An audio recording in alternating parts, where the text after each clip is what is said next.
worse.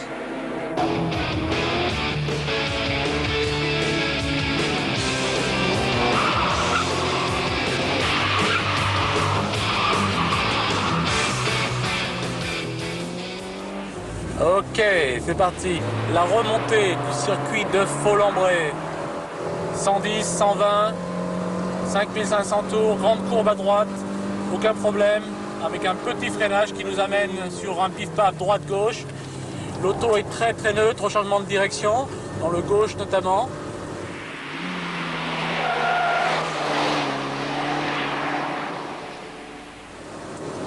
On sent le train arrière autodirectionnel qui fait son effet. Toujours en troisième, petit freinage, seconde pour l'épingle à droite. Faire attention à la motricité en sortie.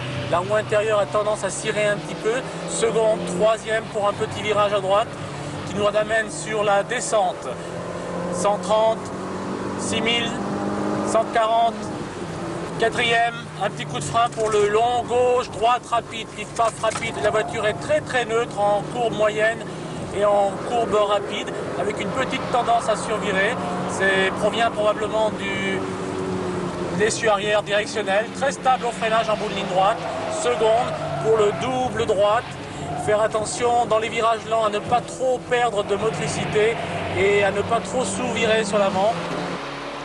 En plus de ce comportement routier étonnant, la Volcan présente un autre atout, un moteur aux performances séduisantes. Ce petit moteur de 1,9 litre de cylindrée est très souple dans ses réaccélérations, très vif. Il est aussi aidé par une boîte de vitesse bien étagée, très précise dans sa sélection. Quant au freinage, l'ABS est efficace. Je trouve que ça manque cependant un petit peu de mordant à la décélération, mais c'est tout à fait à la hauteur des performances de l'auto. Vitesse de pointe dans les 205 km/h. Sur le plan esthétique, personnellement, j'ai préféré la partie arrière au masque avant, que je trouve assez banal. Sur le plan de l'habitacle intérieur, le tableau de bord est très complet, assez élégant.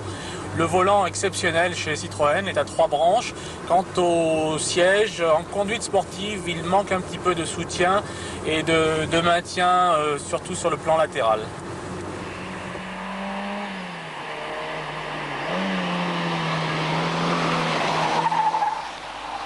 Sur la ZX Volcan, le confort de suspension n'a pas été oublié. L'excellent travail de filtration de ces suspensions permet d'absorber toutes les inégalités de la route.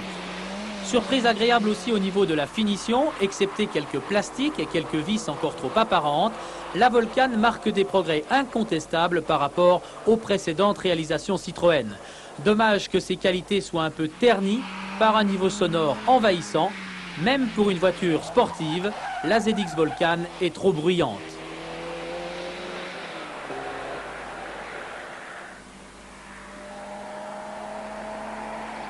La Volcan est vendue 111 100 francs, c'est un prix compétitif par rapport à la concurrence. L'ABS apprécié par Patrick Tambay est en option, il coûte 8 000 francs.